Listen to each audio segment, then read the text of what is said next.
나는 삼수를 한 끝에 지방에 있는 대학교 순수미술학과에 입학을 했다.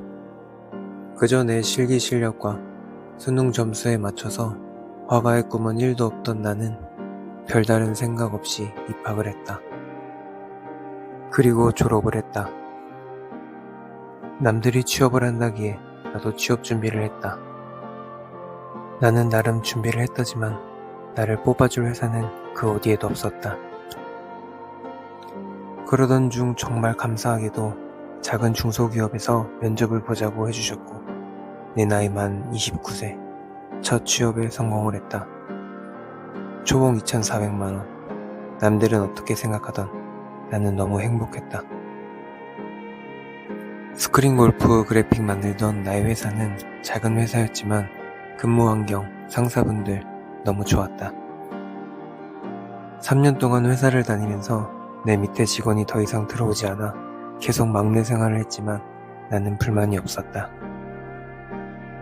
매일 아침 남들보다 20분씩 일찍 와서 상사분들을 위해 드립커피를 내렸지만 나는 행복했다.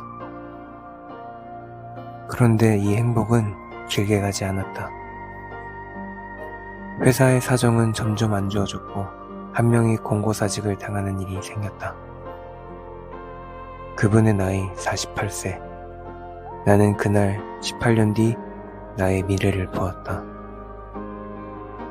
안일하게만 살던 나는 그날 이후로 회사가 끝난 뒤 알바를 뛰었다. 운전면허도 없던 내가 할 줄 아는 건 서빙밖에 없기에 호프집에서 야간 서빙을 했다. 누가 시킨 것도 아니고 그냥 내 앞길이 답답해서 뭐라도 더 하고 싶었다. 회사 업무 중에도 답답해서 유튜브를 돌아다니다가 부동산 컨텐츠를 접하게 되었다. 2019년 수도권 아파트는 너무 올라 있었고 그 당시 지방 아파트의 시장은 처참히 무너지고 있었다. 그런데 유튜브로 공부를 할수록 당시 지방 부동산이 기회일 수 있겠다는 생각이 들었다. 하지만 연일 뉴스에서 지방 아파트에 대한 안 좋은 얘기가 나오고 있었고 참담한 현실을 방송 중이었다. 첫 부동산 투자이기에 아버지에게도 상담을 했지만 절대 반대를 외치셨다. 그런데 나는 이번만큼은 내가 공부한 것을 믿고 싶었다. 그때부터 금요일 회사를 퇴근하고 기차표를 끊어 천안, 울산, 포항, 창원을 다니기 시작했다. 그런데 정말 신기하게도 지치기는커녕 너무 신나고 설레었다. 임장이란 것을 처음 해봐서 네이버 지도를 보며 무작정 걸었다. 그렇게 3달을 돌아다니면서 나는 부동산 3채를 갭 투자하게 된다. 내가 가진 목돈 3천만 원을 전부 올인했다. 이후 회사의 사정은 더욱 안 좋아졌다. 회사원들을 전부 소집해서 지금 업무를 보고 있는 사무실을 없애야 한다고 했다.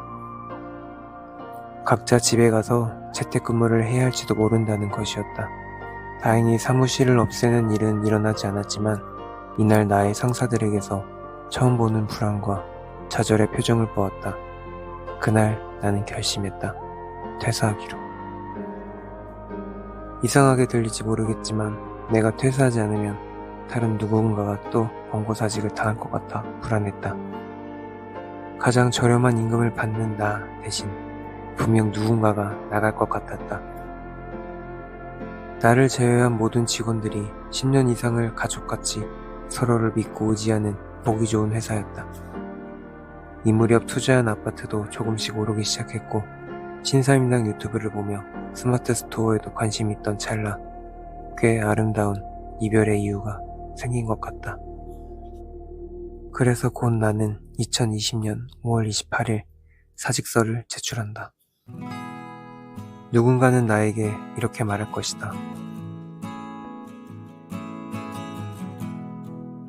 당시 우리 집은 아버지의 사업이 어려워져서 살고 있던 집을 처분하고 원래 살고 있던 집의 절반 정도 크기의 전셋집으로 이사를 가는 상황이었다.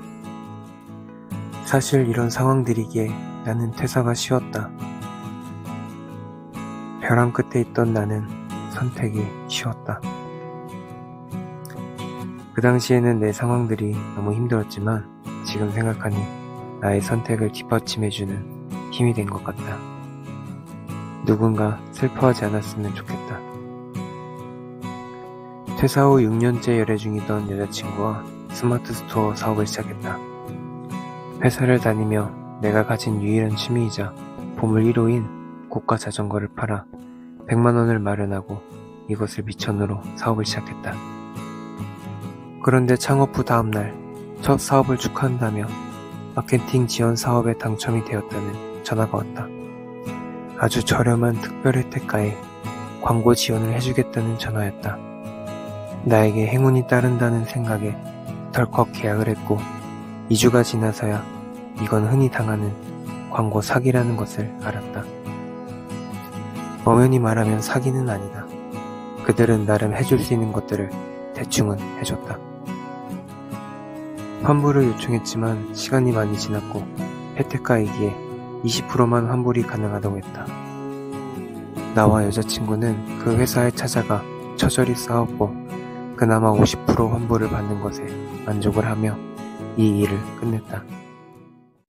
얼마 남지 않은 미천으로 다시 열심히 한 우리는 첫 판매의 설렘과 함께 꽤 사업이 잘 되었고 지금은 에어비앤비 숙박업까지 확장을 했다. 그리고 우리는 지금 결혼을 했고 아기까지 낳아 가정을 꾸렸다. 우연치 않게 이 채널을 보신 분들은 당신의 미래를 마주하게 된 것입니다.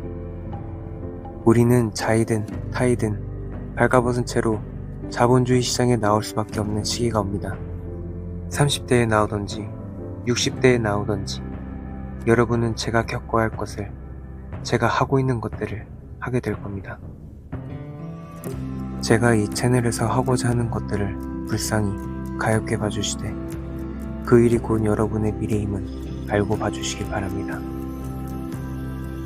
앞으로 퇴사자 채널에서는 자극적이고 선동이 넘치는 유튜브 세상에서 최초로 미적지근하고 유기농처럼 무해한 경제 이야기를 들으실 수 있을 겁니다.